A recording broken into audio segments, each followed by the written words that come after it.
Assalamualaikum warahmatullahi wabarakatuh. Selamat pagi. Di video kali ini saya akan menjelaskan tentang titik maksimum dan titik minimum dari fungsi trigonometri. Jika f aksen x0 sama dengan 0 dari fungsi y sama dengan fx, maka nilai fx disebut nilai stasionernya dan titiknya x, fx 0-nya. Jadi kalau titik, ingat ya, ada x, y, bukan hanya nilai x saja. Itulah titik stasioner. Titik stasioner itu titik maksimum dan atau titik minimum. Nilai stasioner kan di video saya yang nilai stasioner itu ada nilai maksimum dan minimumnya kan. Sekarang kita titiknya. Nah, langkah-langkah pekerjaannya yang pertama, menentukan turunannya sama seperti yang kemarin. Lalu tentukan nilai x-nya, f aksen x sama dengan 0. Lalu substitusikan kembali nilai x ke dalam fungsi awal. Nah, ini kemarin sudah sampai yang video saya nilai stasioner sudah sampai sini ya, tahap 1, 2, 3. Jadi kalau mau penjelasan bagaimana cara mencari tahap 1, 2, 3 ini, tonton saja di video saya yang nilai maksimum dan nilai minimumnya atau nilai-nilai stasioner. Lalu setelah ini tinggal akan diperoleh x, fx atau x, y lah gitu dari fungsinya itu. Kita langsung saja ke contoh soal. Nomor 1, tentukanlah titik maksimum dan titik minimum dari fungsi-fungsi berikut. Untuk yang A, fx sama dengan sin 2x pada interval 0 derajat kurang dari sama dengan x kurang dari sama dengan 360 derajat. Yang B, fx sama dengan cos kuadrat 2x pada interval 0 derajat kurang dari x kurang dari sama dengan 180 derajat. Dan untuk soal kedua, seseorang berdiri di atas sebuah bukit vertikal kira-kira 100 meter di atas sebuah danau. Dia melihat sebuah perahu motor yang bergerak menjauhi bukit dengan laju 15 meter per detik. Tentukan laju perubahan sudut penglihatan alfa apabila perahu berada pada jarak 75 meter dari bukit. Oke, kita ke penyelesaiannya. Yang nomor 1 dulu. Yang A, sin 2x pada interval 0 derajat kurang dari x kurang dari 360 derajat. Oke, langkah pertama kita menentukan turunannya.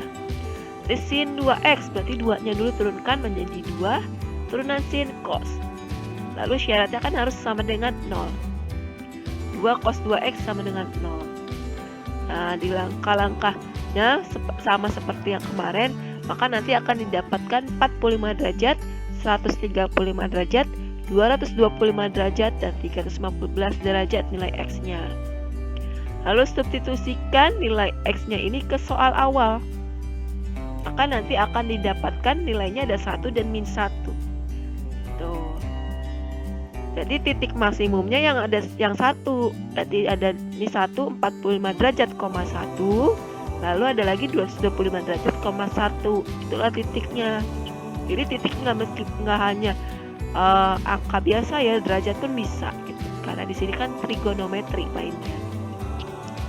Maka titik minimumnya 135 derajat, min 1 dan 315 derajat, min 1.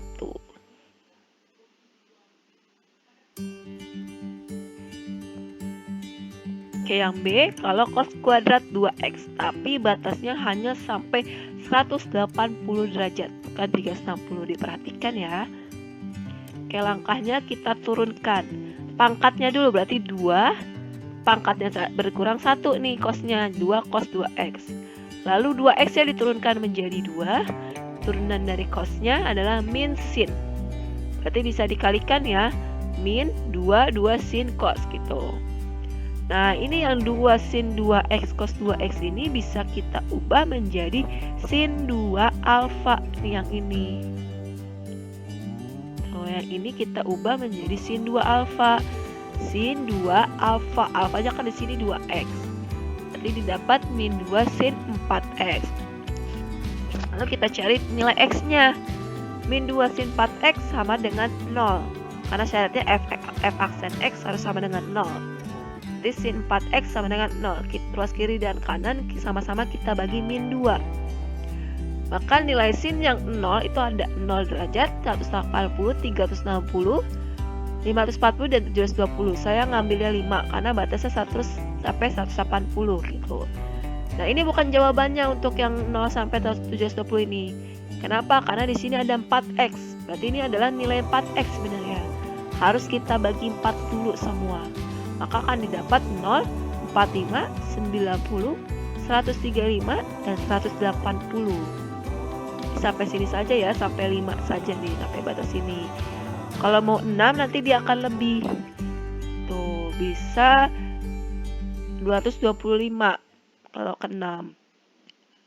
Lalu yang angka ketiga adalah substitusikan nilai x-nya ke dalam soal awal yang cos kuadrat 2x. Tuh, nanti akan didapat nilai 1 dan 0. Nanti kalau misalkan ditanya nilai maksimumnya 1 dan nilai minimumnya adalah 0. Itu berarti titik maksimumnya yang ada angka 1 yaitu 0 derajat, 1, 90 derajat, 1, 180 derajat, 1.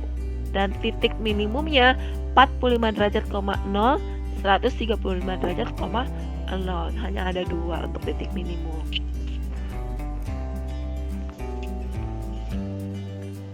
Oke, yang nomor 2 tadi soalnya diketahui tinggi bukitnya 100 meter, kecepatan perahunya atau dx per dt-nya adalah 15 meter per detik. Jarak perahunya adalah 75 meter. Yang ditanyakan laju perubahan sudut penglihatan. Nah, gambarnya seperti ini ya. Kalau digambar, orangnya di atas bukit, perahunya di sini. Tuh, tinggi bukitnya 100 meter, jarak perahu ke bukit sebenarnya 75 kan x-nya, tapi kita kan mau menggunakan trigonometri turunan. Jadi kita ibaratkan dulu dengan x. Nah, yang ditanyakan adalah alfanya ini. Tuh.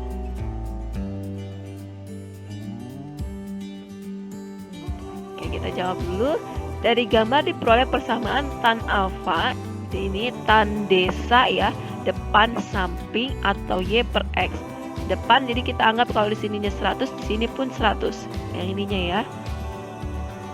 Karena sama kan ininya nih. Kalau di situ 100, maaf garisnya. Nah, di sini juga pasti 100 gitu. Tan depan, samping. Ini juga kalau di sini x, pasti di sini juga x. Tuh. Atau alfanya bisa di sini juga karena berseberangan kan. Maka didapat persamaannya tan alfa sama dengan 100 per x. Lalu kita turunkan persamaannya. Untuk tan, turunannya adalah secant kuadrat x. Secant kuadrat alfa, berarti d alfa per dt. Lalu turunan 100 per x-nya adalah min 100 per x kuadrat. Dapat dari mana? Ini kan sama saja dengan 100 x pangkat min 1 karena ini naik, jadi min 1. Nah, kalau diturunkan min 1-nya turun, berarti min 1 kali 100. Maka dapat min 100 nih. Pangkatnya berkurang, x min, berarti min 1 dikurang 1. Maka x min 2.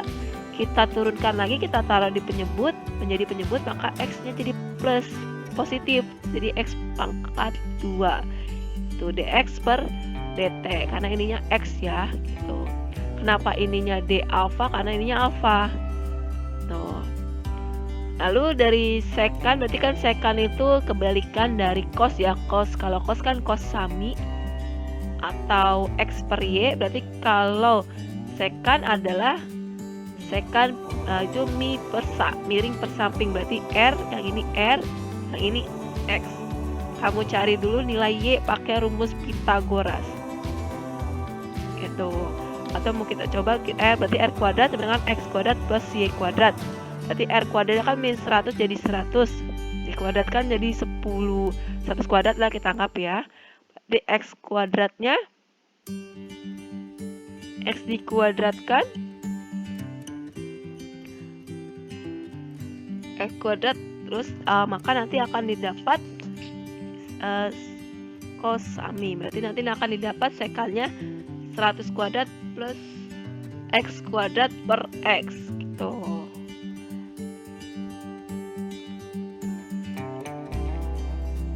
Oh, ini secant kuadrat kita ngambilnya dari sini, tan desa y per x. Berarti berarti kita ngambil ini R kuadrat tetap ya, ngambil dari sini. Bukan di sini. Berarti X kuadrat ditambah Y kuadratnya 100 kuadrat. Maka R-nya saja akar X kuadrat plus 100 kuadrat. Sekan itu adalah sekan itu permisa, jadi miring per samping. Maka R-nya ini sampingnya X. Tuh. Kita substitusikan ke sini. Tuh, sekannya berarti sekan kuadrat ini dikuadratkan, ini tetap. Tuh, dikuadratkan berarti kan kalau akar dikuadratkan akarnya hilang karena akar itu kan pangkat setengah kan, setengah kali 2 itu jadi 1. Nah, X nya dikuadratkan X kuadrat. Tuh, jadi kalau kita ubah ke laju perubahannya saja atau di alfa per deltanya, berarti min 100 per X kuadrat ini dibagi dengan yang ini. Tuh. Min 100 per X kuadrat dibagi 100 kuadrat plus X per kuadrat, min 100 per X kuadrat dibagi 100 kuadrat plus X kuadrat per X kuadrat. Jadi kalau ini diubah jadi kali, ini kan dibalik nih.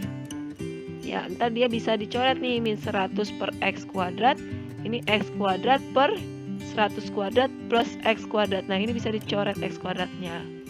Maka akan diperoleh min 100 per 100 kuadrat plus X kuadrat. Barulah di sini nilai X-nya kita ganti dengan 75. Gitu. Kalau misalkan langsung 75 di sini, kita nggak bisa menentukan turunannya dong. Tuh, nanti turunannya kalau 100 per 75 kan akan menjadi sebuah angka atau sebuah konstanta. Kalau diturunkan dia akan 0 dong gitu. Baru kita masukkan, maka didapat laju perubahannya min 0,096 radian per detik. Tuh, kenapa pakai radian? Karena dia dalam bentuk alfa. Tuh, bukan pakai meter atau bukan pakai apa. Kan?